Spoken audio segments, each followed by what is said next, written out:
Yo, hey guys, Ken Perriman here, and I am back again with another product, and it is this guy right here. And this is something that I would use probably every day, all the time, whenever I can. Let's mention the word sponsored up there.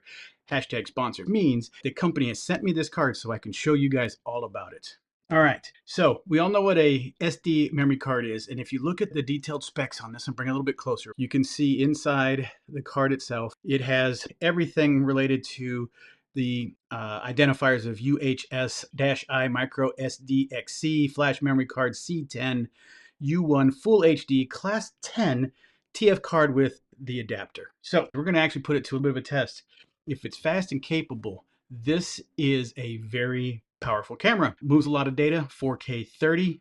I usually use it at 4K 30. So what I'm going to do is test it in this camera. We're going to look through it, and then we're also going to look at it on a computer and see if it actually passed through pretty darn quick. Now, I tell you one thing I am not a super big fan of is how you put in a memory card in there. Now, what I currently am running in this card here, as I get my little cheat tool to pop this out, little SIM card ejector tool. Currently, I'm running a Samsung 256, but a 128, I never fill up that 256 that's in that right now. So we're going to push in this 128, which I would probably never fill up.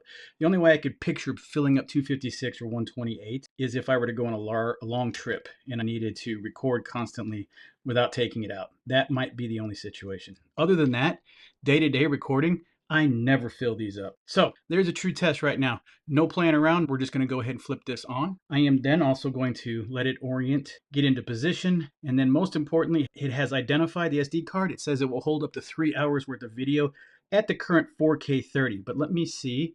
I can go up to 4K 60.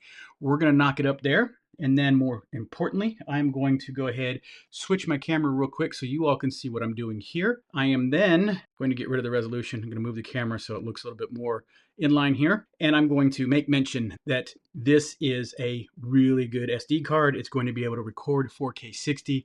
I am then going to take it out of this camera and put it into my computer over here and run it on the desktop, showing you guys that this thing will run with no issue, no concerns, no jitter, no problems. 4K 60 I'm recording on this camera right here with a full 1-inch sensor. It is going to be all kinds of details. So we're going to see that and we're going to take a look at that. Cool. Now, just turned it off, stopped recording. Now I'm going to turn it off and then go back to the overhead here so you can see that I'm going to take out said card. All right. And then we're going to go ahead and put it, and this is the hard part. I got to try and get it inside this computer. And you got to do it the right way, Ken. There we go. All right.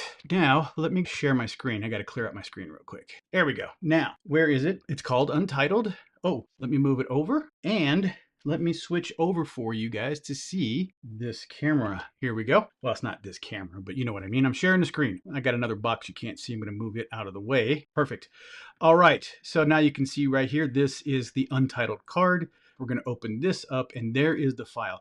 I tell it to record a secondary audio track, which is down here. And of course, this is information. So right here, we're going to go ahead and hit play. Mention that as I just hit the record button, that this is a really good SD card. It's going to be able to record 4K 60. I am then going to take it out of this camera and put it into my computer over here, run it on the desktop. Look at that quality. That is 4K 60. I'm recording, and it's on this recording camera everything. right here. It has recorded everything. It is going to be all kinds of details. So glitchy. You can see that it's got a bit of the bokeh background going on over there. It's doing a really good record job. All right. Let's do it one more time. I'm just surprised I couldn't hear it. That was interesting. Let's see if we can play it. This is a really good SD card. It's going to be able to record 4K 60. I am then going to take it out of this camera and put it into my computer over here and run it on the desktop, showing you guys. I can hear it through my speakerphone. There's no jitter problems. Headphones. 4K 60 I'm recording. So, this camera right here, 1-inch sensor. It is going to be all kinds of details. Oh, so that's a really good looking video right there. Now, it's a really good looking guy too.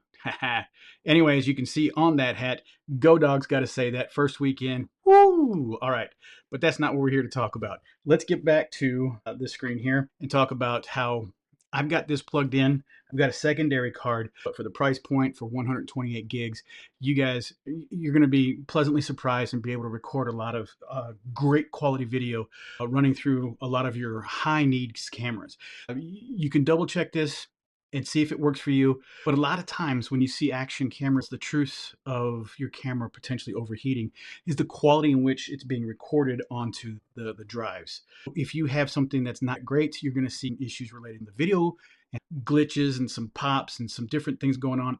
On top of, you're going to also see that your device is going to potentially run into a situation where it gets a bit hot or even overheats.